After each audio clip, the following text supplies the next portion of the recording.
Bismillahirrahmanirrahim.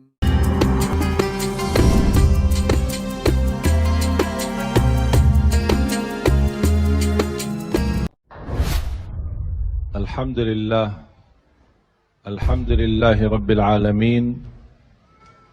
Allahumma salli ala Sayyidina Muhammad wa ala ali Sayyidina Muhammad. Kita dalam segala urusan dunia mengambil keputusan kita harus bermusyawarah. Tapi kalau dalam hal ibadah tidak semestinya bermusyawarah. Artinya kalau kita mau laksanakan kewajiban kita, masa kita bermusyawarah dulu? Allah subhanahu wa ta'ala memanggilkan kita untuk menunaikan salat kita 5 waktu, tidak perlu dimusyawarahkan. Kalau kita sudah mendengar hayya 'alas salah, hayya 'alal falah, segera tunaikan kewajiban kita.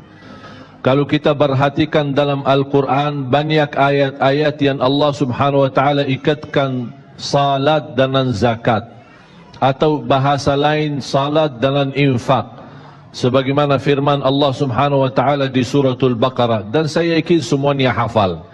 A'udzu billahi minasyaitonir rajim. Bismillahirrahmanirrahim. Alif lam mim.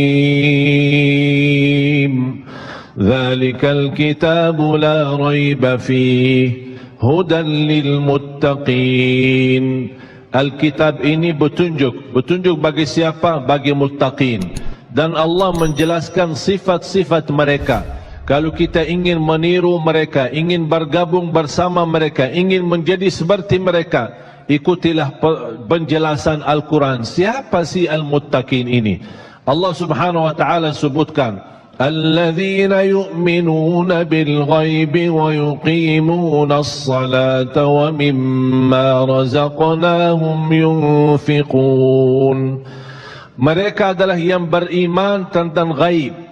Apa yang gaib? Allah, malaikat, jannah, surga, neraka, segala sesuatu yang gaib mereka percaya, walaupun mereka tidak melihat dengan mata sendiri. Dan sifat mereka alladzina yuqimuna as-salah. Beda artinya yuqimuna as-salah sama yusallun. Ada orang hanya kerjakan salat, tapi ada orang mendirikan salat. Ada 2 orang salat di saf pertama, sama-sama ruku', sama-sama sujud, sama-sama membaca Al-Quran, tetapi satu diterima oleh Allah, satu tidak diterima oleh Allah. Apa persoalannya? Karena satu menghadap Allah dengan hatinya, dan satu hanya menghadap Allah dengan fisik badannya. Makanya kita melihat orang yang salat dengan hatinya, nikmat salatnya, bisa tenang bacaannya, tenang rukuknya, tenang sujudnya. Beda sama orang yang buru-buru melaksanakan salat. Saya pernah masuk satu masjid, habis saya tahiyatul masjid duduk.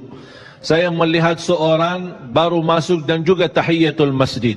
Saya melihat gerakan salatnya, subhanallah, bukan subhanallah, na'udzubillah. Luar biasa cepat. Saya hanya menangkapi bacaan gerakan salatnya. Saya baca Al-Fatihah, saya baru selesai waladdallin amin, dengan saya mencuba bagaimana bandingkan bacaan Al-Fatihah dengan salat beliau, dia sudah sampai ke tahiyat, padahal baru saya selesai surat Al-Fatihah. Salat apa ini yang kita kerjakan? Banyak orang-orang berlomba-lomba seolah-olah ada juara. Siapa yang paling cepat selesai salat dapat juara 1. Inilah yang terjadi dalam keadaan kita. Makanya kita merasa tidak nikmat salat kita. Yang kita hanya kejar seminar khusyuk dalam salat, latihan khusyuk dalam salat. Sebenarnya Bapak Ibu biar faham, tidak ada perintah dalam Al-Quran memerintahkan salat yang khusyuk.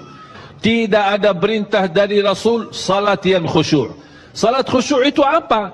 Salat yang khusyuk hasil dari salat yang tenang. Allah perintahkan ketenangan dalam salat. Rasul SAW memerintahkan ketenangan dalam salat. Kalau sifat khusyuk adalah sifat orang mukmin yang melaksanakan salat tumaknina. Qad aflahal mu'minun alladzina hum fi salatihim khashi'un. Ketika ada seorang datang ke masjid di zaman Rasulullah sallallahu alaihi wasallam, masuk masjid, tahiyatul masjid, selesai salat, dia datang kepada Rasul mau salaman, Rasul tidak menjawab. Bahkan Rasul berkata, salli fa innaka lam tusalli, salatlah karena kamu belum salat. Dia pergi ke depan, salat lagi, selesai balik lagi bertemu Rasul. Mau salaman, Rasulullah SAW tidak menjawab. Salli fa innaka lam tusalli, salat dulu karena kamu belum salat. Sampai 3 kali dikasih tahu oleh Rasulullah SAW. Akhirnya orang berkata, mohon maaf ya Rasulullah, saya tidak tahu selain ini salatku. Gimana?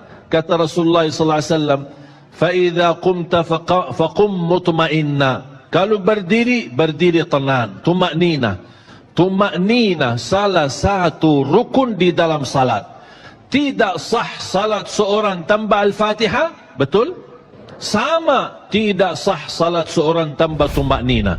Baca tenang, rukuk yang tenang, sujud yang tenang, wallahi akan terasa nikmat. Dari hasil ketenangan dan upaya dan ikhtiar kita akan muncullah rasa khusyuk. Karena khusyuk bukan sesuatu yang datang dari luar, tapi khusyuk sudah ada di dalam hati. Tinggal bagaimana cara dikelola, bagaimana bisa dikembangkan cara salat yang tenang.